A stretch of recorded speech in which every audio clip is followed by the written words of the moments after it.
Learn from Legends. This series is a amalgam of sessions from the Self Reliance Festival's past. It's like Christmas past, and for me, it's always entertaining because even when I'm there watching the session, I do not absorb the things I'm able to absorb by watching these videos. So I actually really love doing this. Now, today I'm joined by Bobby Spags, we just call him Spags, from Midwest Preparedness Project. And he's helping me co-host this, but he is also the source of the Great American Preparedness Tour. And when I first met Bobby, he was at EMP Shield, and we sat on the phone. We met virtually. He's one of my friends from the internet, and EMP Shield was talking about coming down to Self Reliance Festival to do a booth, and they, and I was all nervous about the call because I'm like, I really could use the sponsorship this time. And I had John Willis on the call, and they were like, yeah, we'll do it. And they came down, and I think Tag spoke at that event, didn't he? I don't know. I don't think so. I think he spoke at the next one. The next one. So they came down, and they were just a high energy crew. So if you want to have positive energy at your event, you should have Spags speak. He will be the MC for Self Reliance Festival. So we have not announced that officially yet, but it's going to be announced, and I'm willing to share secrets to 200 people on the internet. So yeah, he'll be emceeing. I've handed that scepter to Bobby, and that frees me up to be able to talk to more people at the show. But he's also been a really great connector. So if you're ever when you're at Self Reliance Festival and you see Bobby, or when you're at Midwest Preparedness Project and you see Bobby, walk up to him. If you're like, I've been really looking for somebody who knows how to do X, or I'm interested in this topic, he usually knows somebody. So, yeah. So he's very good at that, and he will pass off introductions. He's a way better follower-upper than I am as well, and just a good friend. So, just as a reminder, if you have questions, there's a Q&A button down at the bottom. Hit that. That helps me know you're asking questions. If you put the word question in all caps in the comment, I might see it. If you put it in that tool, I definitely have to check it off before we do that. And then, let's talk about the knife. Bobby, I'm going to go off script. You tell us about the knife, because I'm going to run out and get a knife and show it. So okay, you that go. Sounds like a plan. So as Nicole mentioned, we kind of came up with this brainchild called the Great American Preparedness Tour. And the whole idea was to connect multiple preparedness and homesteading events across the United States into a tour that people could travel to throughout the year and get little tokens. And so there are 3 events on the tour this year. There is Midwest Preparedness Project, Self Reliance Festival, and Kentucky Sustainable Living. All of us have a poker chip. And the poker chips are not being sold. They're not something you can just go up to a table and pull out of a box.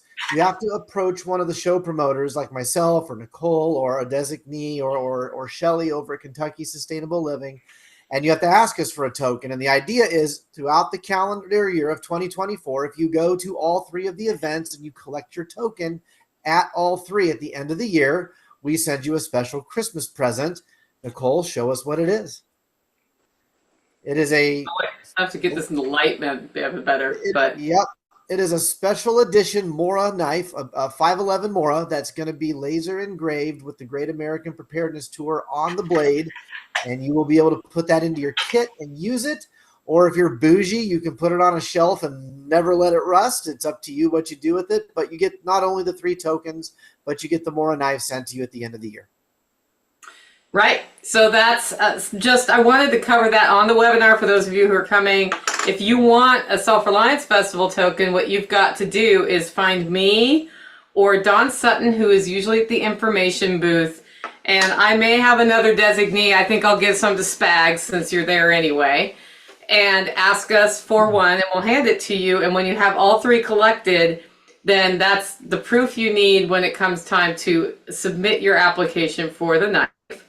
And you don't have to collect these all in 1 year. So you can go to different festivals in different years. It's kind of like hiking the Appalachian Trail, right? Yeah. You can hike it all in 1 year, or you can section hike it. Same for the Great American Preparedness Tour. Like, you can be like, I'm going to go to the Midwest Preparedness Project in September. Self Reliance Festival is like 4 weeks later, too close. So I'm going to hit Kentucky Sustainable Living, and then next year I'll hit Self Reliance Festival. Does that make Nicole Sauce cry? Absolutely, because I'd love to see you at our event. But I'll get over it. And I understand that, people have realities of how much vacation time you have and that sort of thing. Yep. So, yeah. So that's what's happening. Today on the webinar, we're going to be hearing from Jack Spirko of the Survival Podcast, talking about how to build your empire while there's crumbles. But before we jump into that, I wanted to hand things over to Spags to say whatever Spags wants to say before we go into that. That's dangerous, Nicole. You should know better by now, but I'll be nice. Welcome, everybody, for coming to the webinar. Thank you so much for taking a time out of your weekend to spend with a bunch of old fuds like us talking about preparedness on the internet. This talk is going to be very important. I think people need to take notes and to pay attention because, as I often say, every decision in life is an economic decision.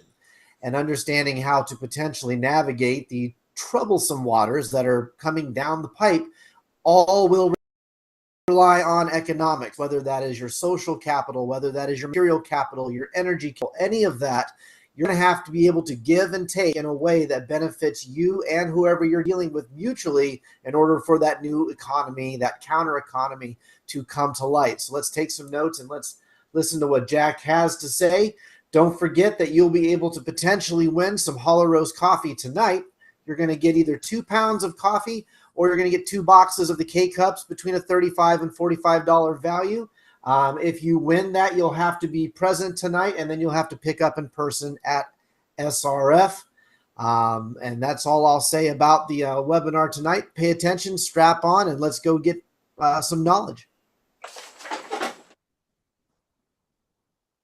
The title of this talk is Build Your Empire While There's Crumbles. I think this is the 4th or 5th time I've done this talk. It's a little bit different every time, kind of like Nicole's underground networking. But I always start out from the same place. And that was a perfect intro for it, because it really is about a better way. So in 2008, I did the first episode of Survival Podcast on a little bitty $20 MP3 recorder sitting on my lap. I didn't even have a microphone. And it started to transform me right away, and within a week or two, I knew I was going to turn it into a full-time occupation. I was going to walk away from everything. I set a target date of a year. It ended up being 18 months, but only because my partner in my other enterprise had been great to me, asked me to stay 6 more months. And in that time, somebody sent me an email with a link to a gentleman named Jeff Lawton doing a thing called Greening the Desert. And we're going to transition now. I'm actually going to talk about Bill Mollison, who became one of my first heroes. But what I want to do, I want to wake everybody up. Right, we had the nice soft music. Y'all are feeling all comfortable. Don't think I'm going to beat you up or anything. That's going to happen. So we need to wake you up. Some of the people around you, not you, but some of the people around you may have a hangover. So the better you do at this, the more you'll hurt their head. So when Jeff starts a class, he always claps everybody in. And you rub your hands together, and he'll go 1, 2, 3, bam. So I'm going to do that. We're going to wake everybody up. Give the people with hangovers a headache. So clap really loud for me. Let's clap in, get excited. 1, 2, 3. All right. And I tell you that because the next thing I did when I heard about this permaculture stuff and I looked at what Jeff Lawton was doing in the desert was I said, hey, I can't bitch about Texas being too hot anymore. He's in Jordan. So I'm like, I got to find out about this permaculture stuff. I literally thought at the time it meant you planted a tree instead of corn. That's what I thought it was. And I found this old codger, Bill Mollison, right? And he said that every solution to every problem already existed, and I thought, this guy's crazy. But then he said something else. He said that the way he came up with all this shit is he was working in the forest, cutting down trees for a living, just destroying the forest. And at the same time, he was learning the lessons of the forest, and he decided this was insane because nobody that he worked with cutting down these trees could ever afford a house being built with the trees they were destroying. And all these men were killing all these trees for a pittance of a paycheck and would never realize the gain of the destruction that they were rotting. And he had 2 choices. I could stay in the forest, say the hell with this and just live in the woods and let the forest be my teacher, or I could go back to civilization and fight the bastards.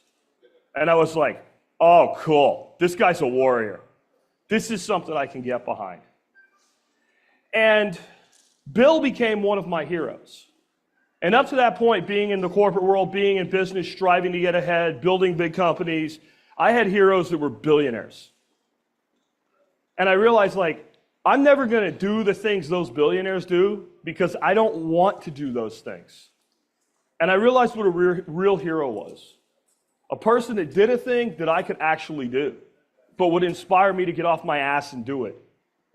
And I started working really hard, and I immersed myself in permaculture. We're going to come at this from a permaculture perspective today, but this is not a permaculture presentation. But I did believe that every problem had a solution, and the solution was in the problem itself. And I immersed myself, and I spent, guys, hours and hours. There's a website you can go to, thesurvivalpodcast.com. Perhaps you've heard of it. But if you go to SRF at the end of it, /SRF, there's all kinds of resources for here. And you'll find a 150-page document that is a transcript of Bill Mollison, who's just a genius, just rolling for hours. I probably read that thing 18 times. 4 years later, I find myself on a stage in California, standing next to not Bill, because he couldn't be there due to his health, but Jeff Lawton, one of my heroes, Alan Savory, one of my heroes, Paul Stamets, one of my heroes, lecturing on a subject that I didn't know the square root of F all about 4 years earlier, and packing a room. I actually had people leave Joel Salatin's presentation to come to mine. And I was humbled by it. I was absolutely humbled by that. But it shows what you can do if you truly decide, I'm going to do this thing. I'm going to make this thing happen. So it's with that mindset that I want to beat you up today. So just know that it's all good, tough love. But we are going to approach lifestyle design, which don't tell anybody. That's what the Survival Podcast is actually about. As a marketer, I was like, if I do the Lifestyle Design Podcast in 2008, no one will listen, and I'm competing with like Tim Ferriss and Gary Vaynerchuk, and they're going to win. So I'm like, how do I make this work? Well, I take my real passion of preparedness and I combine it with lifestyle design, because that's actually the way to do it. So it's not just how to save a bunch of money. It's actually how to build a resilient lifestyle. And as I found permaculture, I realized that zone-based design was the key to designing your life. How many people here would love to live like an intentional community someday, big vision, something like that, right? Just a few, right? How many people want a bigger homestead than you have, though? Like you want something big in your life. There's something big in your life you don't have. So what happens is the same thing that happens when you move in on a property. You move on a property, you finally get some acreage, and you plant like 9 million trees over there, and they all die because you have no support in for them. And you have no food because you don't put a garden in, because you're all focused on the big instead of the little that leads to the big. So when we teach permaculture classes, we say, walk out your back door. 1 foot out your back door. Look down. That's a square foot. Design that. Now look at every square foot that touches that, like a tile floor. Design that. Now look at every square foot that touches that. Design that. Now you're out to about a square yard. Now look at every square yard that touches that. Design that. Design your property that way. Makes sense, right? This is the place that you spend the most time. We call that zone 1 in permaculture. Do that with your life. Who here has a goal to one day be a millionaire? Anybody? All right. Some of you guys already are. Anybody here already a millionaire, willing to admit it? All right, we got one. Did you have to become like a 100-aire before you became a millionaire? So design that first step. Design the things in your life that are closest to you first. Your family relationships. Design that first. Design the square foot outside your back door first. If you're going to build a business, design the core of the business first. You want a community, design the core of the community, which is you. So many people want it. I want a community. What do you bring it? An idea. No. Approach design solutions that way. Start at home. See and recognize and harness patterns. How many of you guys have listened to me for a while? Probably a bunch of you, right? How many of you guys, like, you turn the news on, you're like, you listen to like 3 seconds, you're like, bullshit. Yeah? Good, you graduated, right? That is pattern recognition. Because as soon as the words come out of the person's mouth, comma experts say, you're like, I've seen that before. But see and recognize these patterns in your life, because what will happen is you'll come to things like this. And like Nicole was saying yesterday, you listen to all these different speakers, even maybe it's something you know, but you hear this thing, and you're like, I never would have approached it that way. And I'm actually not going to until you get to that one point where something's not working, and now you have that's another blade in the knife that you can open and you can use. So see and recognize patterns. And never lose sight of the fact that problems are solutions. But there's something else that a problem is, an opportunity. When you see a problem, odds are somebody else has that problem. You know what people pay you to do? Solve their problems. So if you want to design business into your life, design it around solving problems for people. In my case, my business, the biggest problem that I solved was I would listen to the radio every day and I thought everybody on that radio sucked. And I told them they sucked. No one heard me. I was like, you suck. And finally, there was a voice in my head that said, hey, if they suck, then you prove they suck by doing it better. So I tried to solve the problem of I wanted talk radio, podcasting, to actually teach people and to inspire people and hopefully to make people laugh. By the way, you guys that are content creators, that's it. That's the secret sauce. Teach, inspire, humor.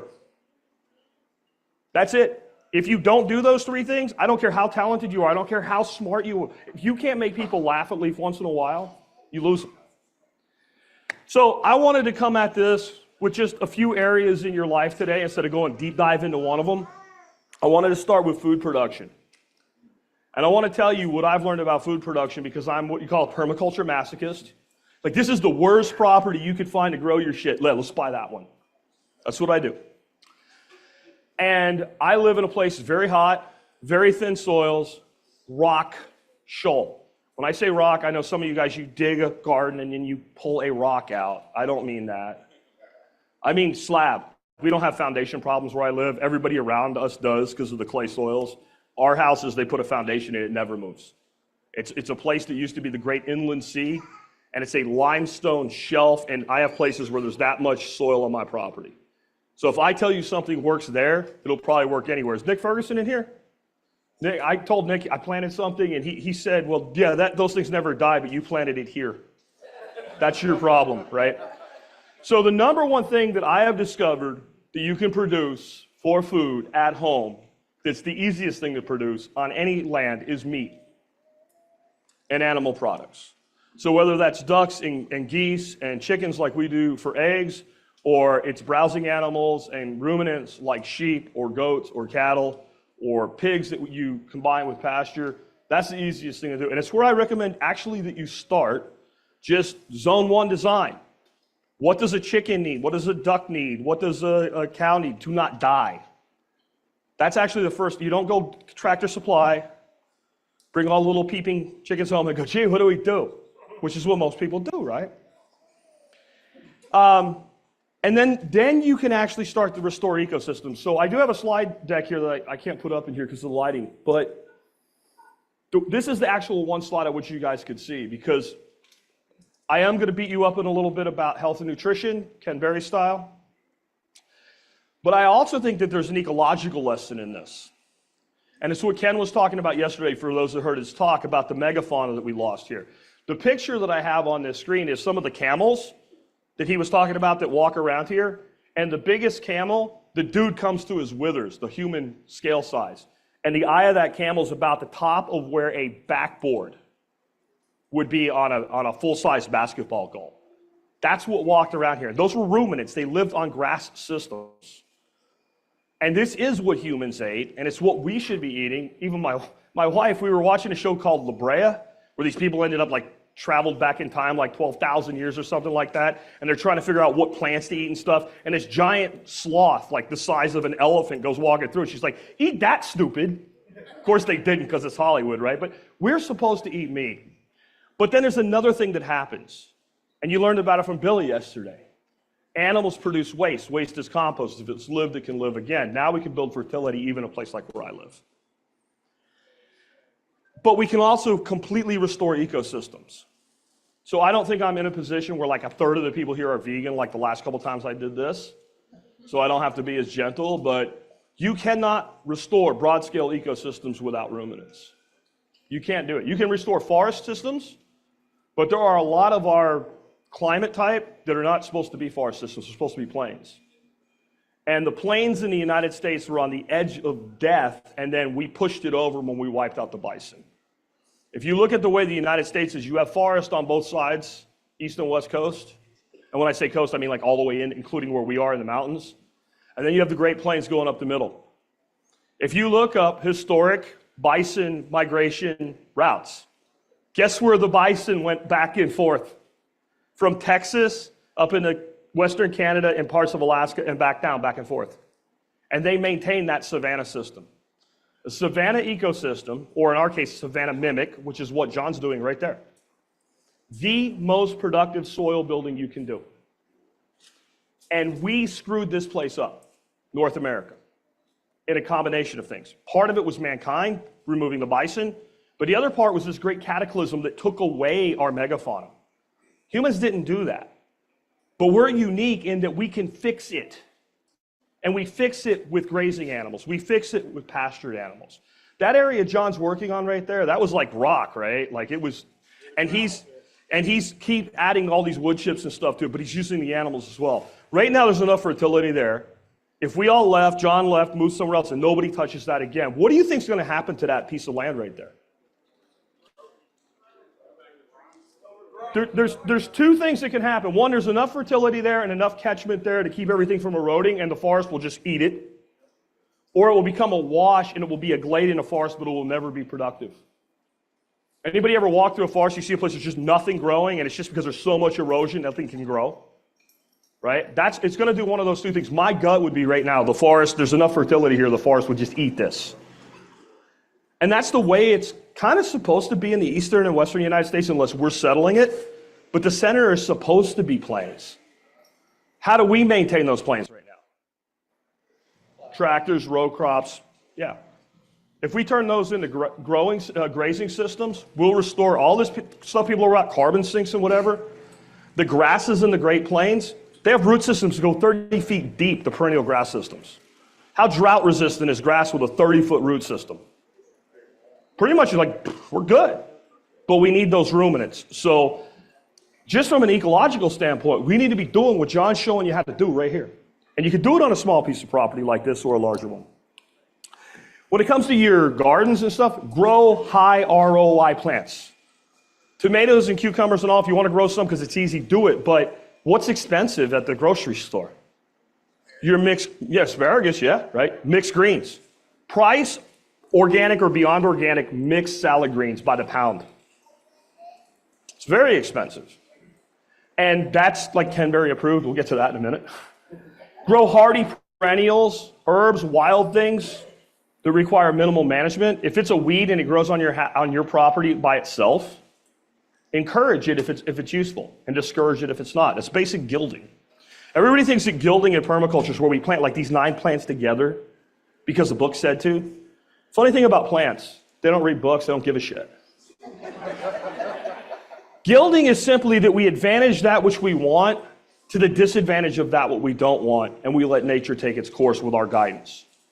The other thing you want to do, grow climate appropriate, disease resistant annuals. I said like cucumbers can be easy to grow, but like if you live in a place like I do where like cucumber mosaic virus is just everywhere, grow the hybrids. Don't worry about the fact that it's not, that's not a GMO, guys.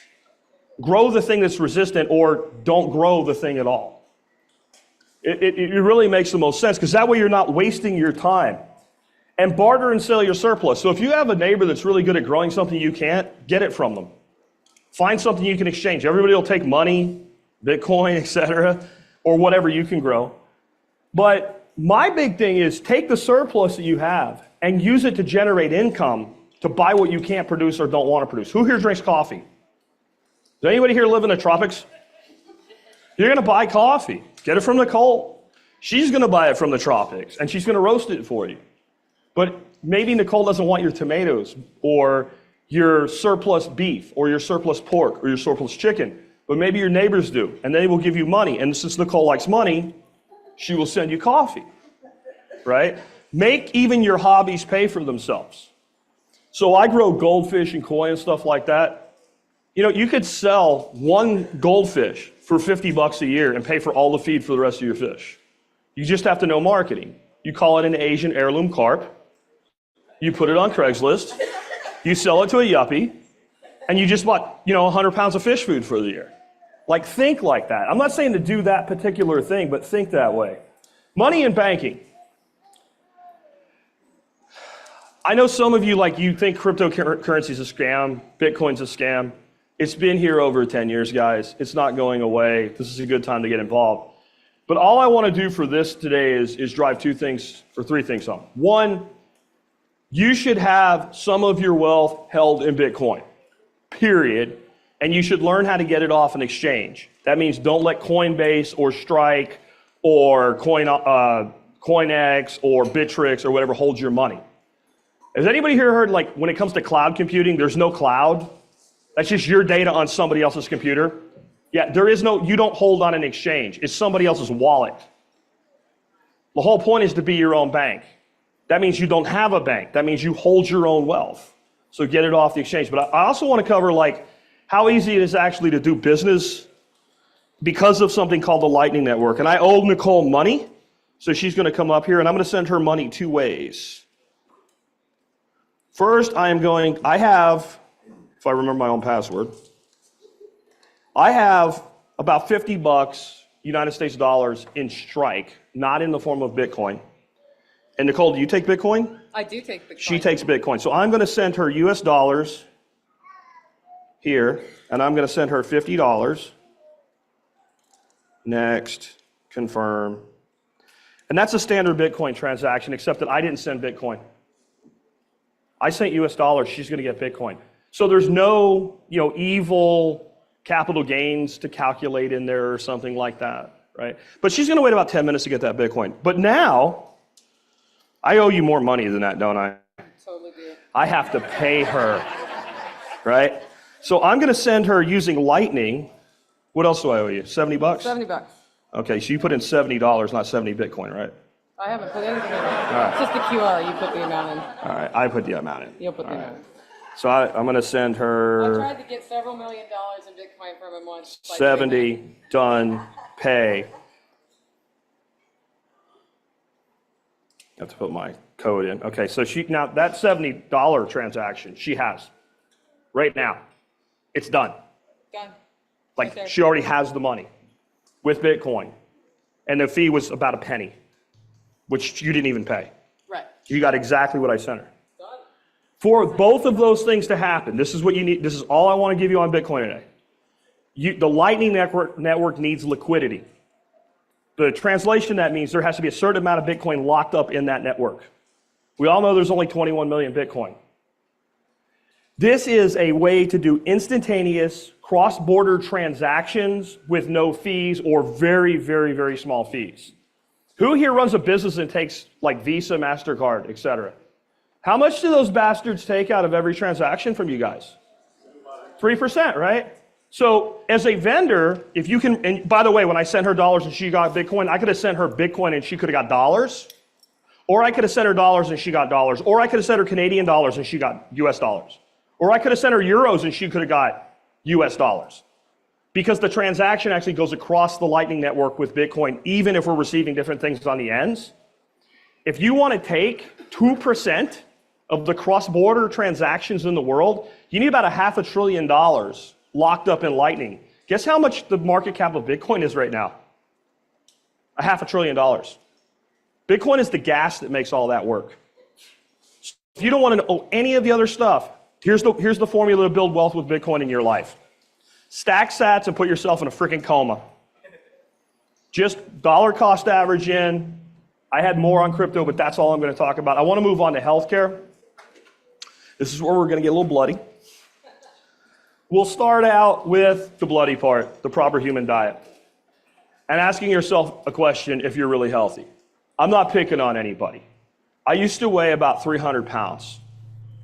Everything I'm about to say used to apply to me, and I'm not 100% done yet. I'm not perfect. Drank some beers. I even ate some gummy bears yesterday, right? So I'm on vacation. It's okay to live a little. I did. I ate a gummy. I admitted to you I ate a gummy bear. But if I say anything you disagree with in the next couple sentences, you speak up. I want you to simply ask yourself a question, before we even talk about how diet plays a role in it. Are you healthy? And here's some ways you know whether you're healthy or not. When you wake up in the morning, within a minute or two, before you drink your coffee, are you coherent?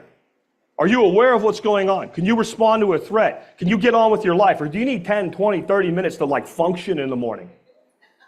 If you need 10 to 20 minutes before you can function in the morning, and I don't mean get along with your spouse. I mean function, right? Right? I mean function. Then you're not healthy. Because if your ancestors were that way, when they woke up in the morning and like, what the hell am I doing? Chomp, saber-tooth ate them. The natural state of the human being is to wake up and be able to function. Number two, when you stand like I'm standing right now and you look down, do you see your toes without sucking it in? And ladies, you know how you're endowed. You have to imagine that those things aren't there. Please don't take them away, but imagine they're not. If they weren't there, would you see your toes? Be honest. If you can't look down and see your toes, you're not healthy. I'm not getting into weights, measurements, tests. Those two things alone, you're not healthy. When you lay down at night, does every part of your body ache? Unless you were riding a bull that day or something, you're not healthy. And Ken already explained to you, you can reverse any of that not true? Anything you disagree with? All right, so he's a doctor. So he knows these things. So,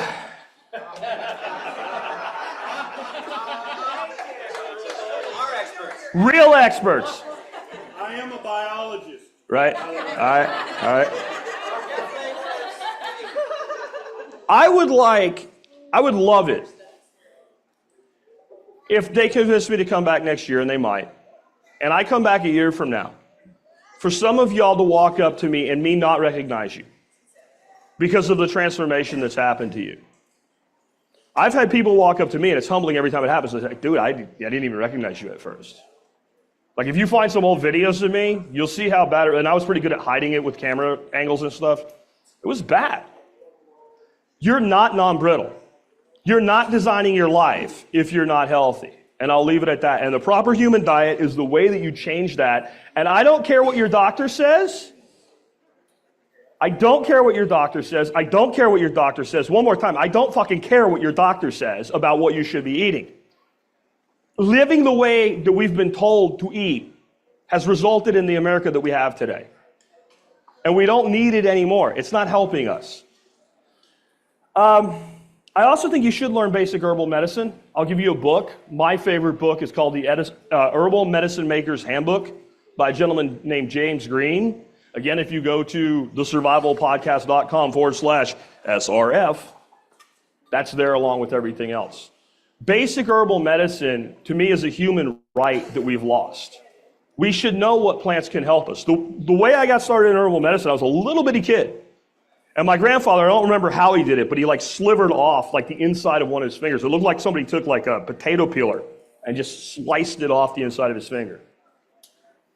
And he went down to the garden. He picked up 2 different leaves. One was plantain and one was comfrey. He put it on his finger and he wrapped a bandage around it. And 2 days later, I watched him take that bandage off and a little scab just slid off there. And I was like, my grandfather's a sorcerer. And you tell this to a doctor, an unenlightened one anyway, and they say, oh, it doesn't do that. Who here's used comfrey to heal a wound? And who here's seen the difference that it makes, right? Like, see, every hand that did it went back up. That's a basic thing. Now, this book I'm recommending for you costs about $30. It's a college-level course in herbalism. Go through it, learn how to do a tincture, learn how to do an extract, and you'll realize, like, you could stop looking for a recipe when it comes to this stuff. Do you think your ancestors that figured out if I chew this thing up and stick it on this wound, it heals, were like, well, make sure you chew exactly 47 grams for exactly 13 seconds, and then you hold it at an obtuse angle to the sun for 14 seconds, and then weigh it with a virgin's thighs, and then place it on the wound. No, they went, hey, you chew this shit up and throw it on there, and it works. And so people ask me when we make our comfrey staff, how much do you put in there? About that much. Well, why? Because that's how big the little mini crock pot is. So how much fat do you add to it to do the extraction? As much as fits and covers the comfrey, and then I set it on low, and the next day we drain it, add some beeswax, pour it into a container, and let it get hard enough. And I learned something recently. I had a guy on my show, and my wife and I are going to start making our salves this way. He does skincare products using pork lard, and it makes perfect sense. Now, we did learn that if you put the pig lard on before you put other things in it and some Sentinel, that you smell like bacon. It's not terrible. But who here's ever made a salve with olive oil? Right? Have you noticed that like when you put that salve on, like an hour later, you're still glistening? And that's because your skin's only so good at sucking up olive oil. It's not, olive oil is not a bad fat, but it's not your fat. Do you know what happens when you put a salve made with pork fat on? It goes like right into your skin. So that would be the one thing I would add to this book is make sure you switch to using an animal fat. And pork's about the closest to humans. All right, we interrupt this show for an important announcement. I understand that Donald Trump was in Nashville, Tennessee today at a Bitcoin conference and announced that if he is elected president, he is going to use Bitcoin as some of the reserves. Anyway, I thought about that when I saw that Bitcoin statement, just that transaction. I'd forgotten we did that in the middle of the presentation, but yeah. And as a result, Bitcoin is, becoming more attractive to people because I think a lot of people think he's going to get elected. Those of you watching this webinar on any of the YouTube or Facebook or it's not library, it's Odyssey channels that we have going on, I wanted to let you know that in a few minutes, we are going to turn off the feed to the live stream. And if you want to see the rest of it, what you need to do is go to selfreliancefestival.com/webinar and scroll down the page, and it's going to ask for your name and your email, and then you will get an automatically generated email with the link to the Zoom. So join us on the Zoom. Yes, you do need to log into your free Zoom account to get into this one. And you'll see the rest of it. And that also means that you will be present to win the drawing at the end, which is for Hollow Roast Coffee. You need to pick it up in person in Camden or send one of your friends to do the same. Somebody did that last time. That counts as picking it up in person. Just saying. Okay, so we put together a poll for you to fill out, and we'll talk while you're sort of thinking about this. So the question that we're wondering from y'all today is, which area of your life do you most need to build right now to be more resilient, to be more able to weather whatever comes and whatever that looks like? Choose your answers there, and then we'll look at that in a little bit. I did want to remind you that we launched digital passes, so if you can't come to Camden in person, get your butt to Camden. You can do it by video stream, which the lovely Rebecca is overseeing. She's here. She's waving to you up above. And those tickets are at selfreliancefestival.com. And also early bird tickets pricing will go up to $75 at midnight, August 1st, which is Thursday. So if you decide you want to come to Camden, $50 gets you 2 full days of sessions, all the demonstrations, access to vendor row, and you can rest at camp if you want to keep your costs down and not rent a hotel or something. That's all there. We've got a cool outdoor shower and a campground, and some people have actually put together some pretty slick campsites recently. So Spags, you missed the last one, right? I did, unfortunately. I was there in spirit. You were there. So Kiri, who is I think here today watching, they brought this like fireball thing, and they were shooting fireballs like 20 feet up into the air, which was super fun. But they put together their own like really comfortable campsite, and I told people it's a fire poofer made by Glenn. Yes, there she is. And it was that thing's really fun. Crazy. So I was at a party at SOE a couple weeks ago, and I believe a flamethrower was going off right outside my camper. So it'd be like, daylight in the camper, not daylight in the camper, daylight in the camper. It was really fun. So we have a good time in the campground, sitting around the fire, talking, and it's just a good time. So anyway, tickets are at selfreliancefestival.com, and those of you on the live stream, this is your last reminder. If you want to see the rest of this webinar, head over to selfreliancefestival.com/webinar. So Bobby, remember when we used to call it the 3 sisters of prepping? We did. And now it's the Great American Preparedness Tour, but it's the exact same thing. And a good point to point out here is there is a website called thepreparednesstour.com.